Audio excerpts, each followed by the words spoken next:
My name is Jessica Torres. I'm 28 years old, and I work as a correctional officer. I've only been doing this job for 3 years, but 3 years is more than enough to learn one truth. They are inmates, but they are still people. People with fears, regrets, anger, and sometimes hope. If you want to hear the real stories from behind these walls, the ones most people never talk about, subscribe to this channel. These are the stories I lived, and this is where I tell them. The day I found Maria Hernandez's case file, I realized our justice system doesn't always serve justice. I'm Jessica Torres, and I've been a correctional officer at Riverside Prison for 3 years. This story changed everything I thought I knew about right and wrong. It was a Tuesday morning in C Block, nothing special. The fluorescent lights hummed their usual tune, and I was doing routine cell inspections. Maria was in cell 23, a woman in her early 40s with kind eyes that didn't match her murder conviction. She'd been at Riverside for 6 years, with 19 more to go. "Morning, Officer Torres," she said softly when I approached. She was sitting on her bunk, reading a worn paperback. "Morning, Maria. Everything okay?" She nodded, but something in her expression caught my attention. Maria was always polite, always quiet. She never caused trouble, never complained. In 3 years, I'd never seen her raise her voice or get into a single altercation, which always struck me as odd, given what she was in for. Later that day, I was helping sort old files in the records room. The prison was digitizing archives, and someone had to go through decades of paper documents. It was tedious work, but I actually didn't mind it. There was something about reading these old cases, understanding the stories behind the prisoner numbers. That's when I saw it. A thick manila folder with Maria's name on it. I shouldn't have opened it. Her case was closed, sentenced, done. But curiosity got the better of me. What I found inside made my hands shake. The photographs came first. Page after page of hospital records, dating back 12 years. A woman's body covered in bruises, black eyes, broken ribs, a fractured jaw, burns on her arms. The medical reports used clinical language, but the truth screamed from every page. This wasn't a one-time incident. This was years of systematic torture. The woman in those photographs was Maria, younger but unmistakably her. I kept reading. Police reports, dozens of them. Maria had called 911 17 times over 8 years. 17 times. Officers had come to her home. 17 times they documented injuries. And 17 times nothing had happened. Victim declined to press charges. Husband claims she fell. Insufficient evidence to proceed. Victim too afraid to testify. My stomach turned as I read the detective's notes from the night of the incident that landed her here. Maria had finally fought back. After years of being beaten, burned, and terrorized by her husband, she'd grabbed a kitchen knife when he came at her drunk one night. The report said he'd been choking her when she stabbed him. Once. In self-defense. He died. And Maria was arrested for murder. I sat in that records room for 2 hours, reading every page. The trial transcripts were the worst part. Maria's public defender had been fresh out of law school, overwhelmed and underprepared. The prosecutor painted Maria as a cold-blooded killer who'd waited for her moment. They mentioned the years of abuse, but only briefly. Her husband's family testified about what a good man he was, how he provided for his family, how he was a respected member of their church. Nobody talked about the 17 police reports. Nobody showed the photographs of Maria's broken body.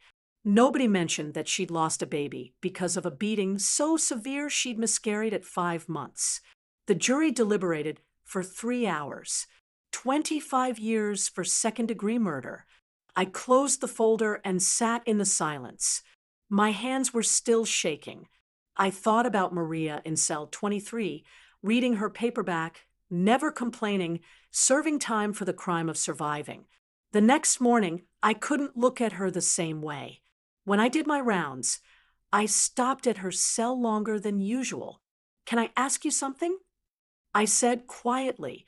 Maria looked up, surprised. We didn't usually have conversations. "Of course, Officer Torres." "How do you do it? Stay so calm, so peaceful?" She smiled, but it was sad. "What choice do I have? Being angry won't change anything. Won't bring back those years with my daughter. Won't fix what's broken. You have a daughter?" "Had." Her voice cracked slightly. "She was 10 when I came here. She's 16 now. Lives with my sister in Arizona. She won't talk to me anymore." I felt like someone had punched me in the chest. "Maria, It's okay," she said. "She thinks I'm a murderer. That's what everyone told her. That her mother killed her father. Nobody told her that her father put me in the hospital 6 times. Nobody told her about the nights she spent at neighbors' houses because it wasn't safe at home. She just knows I took her dad away." I stood there, not knowing what to say. What could I say? That I was sorry? That the system had failed her? That she shouldn't be here? "The worst part," Maria continued, and now tears were sliding down her cheeks, "is that I still feel guilty, not for defending myself, but because sometimes in here I feel safer than I ever did in my own home. Isn't that crazy? Prison feels safer than my marriage did." That night, I couldn't sleep. I kept thinking about Maria's face, about those photographs, about 17 ignored calls for help. I thought about my own mother, who'd raised me alone because my father had been violent. She'd gotten out early before it escalated too far. But I remembered the fear in her eyes, the way she'd flinch at sudden movements. What if my mother hadn't escaped? What if she'd been forced to defend herself one night? Would she be in cell 23 instead of Maria? The next day, I did something I probably shouldn't have done. I reached out to a lawyer I knew from community college, someone who'd gone into advocacy work. I told her about Maria's case, asked if there was anything that could be done. "Honestly," she said over the phone, "cases like this are hard. Really hard. The conviction is old. The appeals have likely been exhausted. Self-defense is notoriously difficult to prove after the fact, especially for domestic violence victims."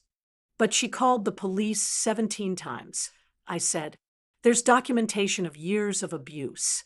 "I know, but the system doesn't always care about that, especially when the victim is a woman of color with no money for a good lawyer. I see it all the time. Women defending themselves from their abusers and getting longer sentences than rapists and child molesters." The anger in her voice matched what I was feeling. "Is there anything we can do?" I asked. She was quiet for a moment. "Let me make some calls. I know some people who work with the Innocence Project and domestic violence advocacy groups. No promises, but I'll see what's possible." 3 weeks later, something unexpected happened. My lawyer friend, Carmen, managed to get a local news reporter interested in Maria's story. The reporter, a woman named Sarah Chun, came to the prison to interview me about the case. "I can't give you her file," I told Sarah in the visitor's center.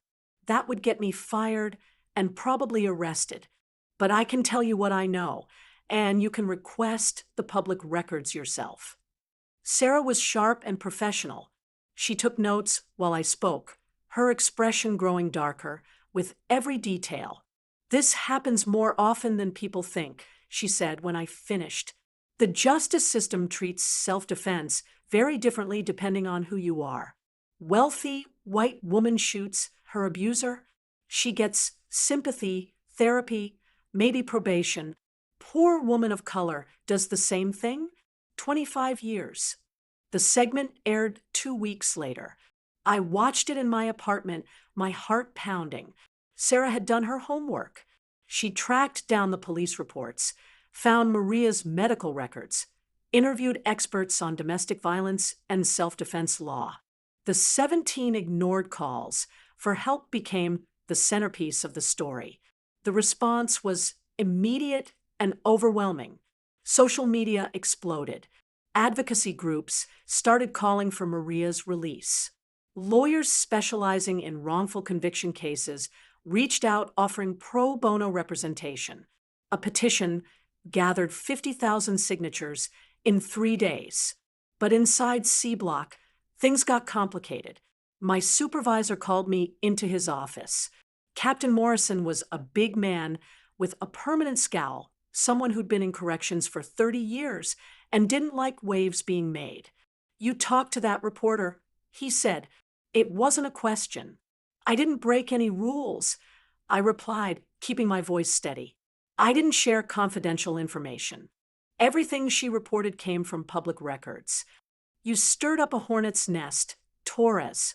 Do you know how many calls the warden's gotten? From lawyers, from activists, from politicians? This facility doesn't need that kind of attention. With all due respect, sir, maybe it does. Maybe we all need to pay attention when the system gets it wrong." His face reddened. "You don't get to decide what's wrong. You're a correctional officer. You follow orders, you keep inmates safe, you maintain security. You don't play crusader. I saw a woman suffering. I said quietly, I saw injustice. I couldn't just ignore it. You could lose your job over this. I know." He stared at me for a long moment, then sighed. "Get out of my office. And Torres, stay away from Hernandez. No more conversations, no more special attention. You understand?" I nodded and left, my hands clenched into fists. But I couldn't stay away entirely. My round still took me past cell 23. And 2 days after my meeting with Morrison, Maria called out to me, "Officer Torres?" Her voice was barely above a whisper. I stopped but didn't move closer. Morrison's warning echoed in my head. "I saw the news," Maria said. "That was you, wasn't it? You did that for me." I didn't confirm or deny it. "Why?" she asked, and now she was crying. "Why would you risk your job for me? Nobody's ever." Her voice broke, and she covered her face with her hands. My heart ached watching her cry, but I stayed where I was, aware of the security cameras. Because it was the right thing to do, I said softly, "Because you deserved someone to fight for you. I don't know how to thank you. You don't have to thank me. Just hold on, okay? Let the lawyers do their work. There are people fighting for you now." The legal process moved slowly, like everything in the justice system. But Carmen and the team of pro bono lawyers she'd assembled were relentless. They filed for a new trial based on ineffective counsel. They brought in expert witnesses on domestic violence and battered spouse syndrome. They presented the mountain of evidence that had been overlooked or dismissed at the original trial. 6 months after Sarah's news segment aired, I got a call from Carmen. "The judge granted a new trial," she said, and I could hear the smile in her voice. "It's not over yet, but it's a huge step forward." I had to sit down. "Really? Oh my God. Does Maria know?" "Her lawyer is telling her right now." That evening, when I came to work, C Block was buzzing. Word had spread about Maria's retrial. Some inmates were celebrating. Others were cautiously hopeful. Everyone knew her story now, thanks to the media coverage. When I passed cell 23, Maria was standing at the bars, tears streaming down her face. "They're giving me another chance," she whispered. "After all these years, I might actually have a chance." I wanted to hug her, to celebrate with her, but Morrison's warning and the security cameras kept me professional. "You deserve it," I said simply. The retrial happened 4 months later. This time, Maria had real representation. Lawyers who knew what they were doing, who understood trauma and domestic violence, who made sure every piece of evidence was presented to the jury. This time, the jury saw the photographs. They heard from experts who explained why abuse victims often can't leave, why they might stay for years before finally defending themselves. They learned about the 17 calls for help that went nowhere. This time, they heard Maria's voice. She testified for 2 days, telling her story in her own words about the man she'd loved who turned into a monster, about the fear that had ruled her life, about the night she'd finally fought back, certain she was going to die if she didn't. The jury deliberated for 2 days. I was working when the verdict came through. The news spread through the prison like wildfire. Not guilty. Maria was free. I didn't see her before she left. By the time I got to C Block, she was already gone, processed out, and released into the world after 6 years behind bars. Part of me was sad I didn't get to say goodbye, but mostly I was just relieved she was out.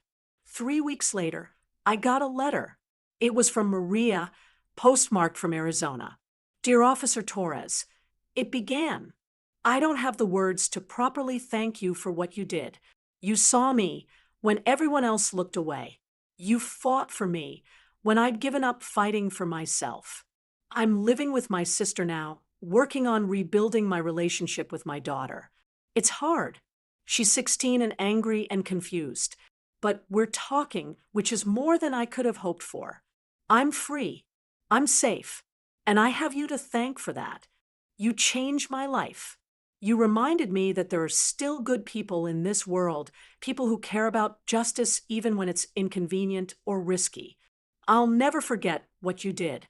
Thank you for seeing me as a human being and not just a prisoner number. With eternal gratitude, Maria.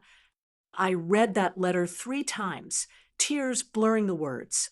Then I put it in my locker, where I still keep it today. Maria's case taught me something important about our justice system. It's not perfect. It's run by humans, and humans make mistakes.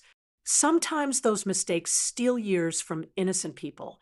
Sometimes those mistakes punish victims and protect abusers. But it also taught me that change is possible. That one person speaking up can start a ripple effect. That justice, even when delayed, is still worth fighting for. I still work at Riverside Correctional Facility. I still walk through C Block every day. And every time I pass cell 23, now occupied by someone else, I think about Maria. I think about how close she came to spending 25 years behind bars for the crime of surviving. And I think about how many other women in prisons across this country might be serving time for defending themselves. How many Maria Hernandezes are out there, invisible and forgotten by a system that failed them twice, first by not protecting them from their abusers, and then by punishing them for protecting themselves. Justice is supposed to be blind, but sometimes I think it's just not looking at all. Sometimes it takes someone willing to open their eyes and actually see what's in front of them, to read the files, to ask the questions, to care about the answers. Maria is free now, but her case haunts me in the best way possible. It reminds me why I became a correctional officer in the first place, why I wanted to change the system from the inside. Because behind every prisoner number is a human being with a story. And sometimes those stories are more complicated than guilty or not guilty, right or wrong. Sometimes justice requires us to look deeper, to question what we think we know, and to fight for what's right even when it's hard. That's what Maria taught me. And that's a lesson I'll carry with me for the rest of my career.